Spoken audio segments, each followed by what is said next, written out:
بسم الله الرحمن الرحیم و به نستعین. بینرد برای خوشتوی صلوات خدا سر هوا بن هر جایی که این لبن و کی دیار امید برف دیماهی کا سال بچی و سال کانی دهیدن اما گل هات نسالانی هندی گناه دینه کردن و هندی خلتی دینه کردن تایبت رخی جحیلا و مدویتن بحث کم دو کو ببید اجی استفاده دبید اوش وهنه دا گنجید برایس دی بجدارید آهنگید کفر داکن او کیف آن یا خوشه و دل وانای خوشه جبركو صال ده هدا بدل كرن اما اوهانه خلته وحرامه توكي وانا بكي وبو كسر بصرمان خدان عزت يا خلته ديكليا كسر كافر بكتنو وتقليد وانا بكت جبركو پیغمبر خدا صلى الله عليه وسلم حديثه كده كلام كده بيشت من تشبه بقوم فهو منهم هر كسي كي خو تشبيه كتم قومك چه تقلیدت وانا بکتن یانجی خواکی وانا بلی بکتن اذن اف کسانی دیج وانا تحسب کردن یعنی موضوعی خطرت اوی شبانه دا تو کیف خوشی بکی او تو چرنوف حفلت وانا دا او دلت اب آهنگت وانا خوش بیتن اما خلط یک ادیاتی تکرن اوهانه تو دیبینید اوی شبانه دا هندکش دیکو بابا دی داره کا کسک این نت مال دا او دی کیک یکا مازن چیکن او دی ناو مال خود وکی عیدی لیکن اوهانه دیسا یا خلط و یا حرامه ای برای بارز ای خشکا بارز ناچی بیتن تو اوهانه بکی بلکو بلا روزه که احتیاطی بیتن لفته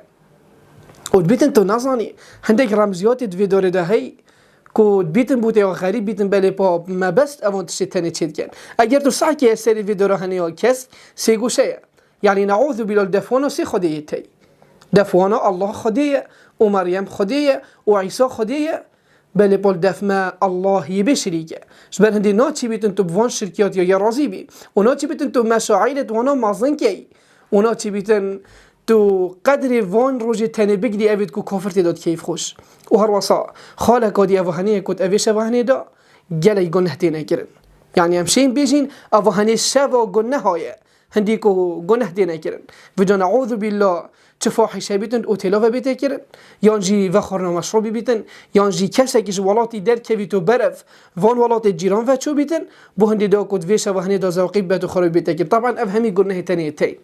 تایبتی وخورنا مشروبی باجرت کردستان دا حتی گو آخرنا گنجه گید بیشتن سیدا واسا مشروب تیتا وخورن کنما مشروب یه حلالت بیشه و هنیدا نعوذ بالله بلکو اوی تنه همی سبب اگین کو افشه و هنید ناف گنه ها دا در باز بیتن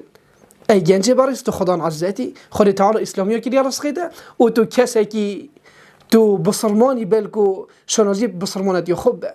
و شنازیب اسلامی به افصلا بلاج همی صلا یا فرق بیتن و تو کیف خوشیه در نب برات اوی شبه دا بلکو بلا شبک و احتیاری بیتل دفته دو خاطر رب العالمین کم رب العالمین هدایت و مبدتا والحمد لله رب العالمین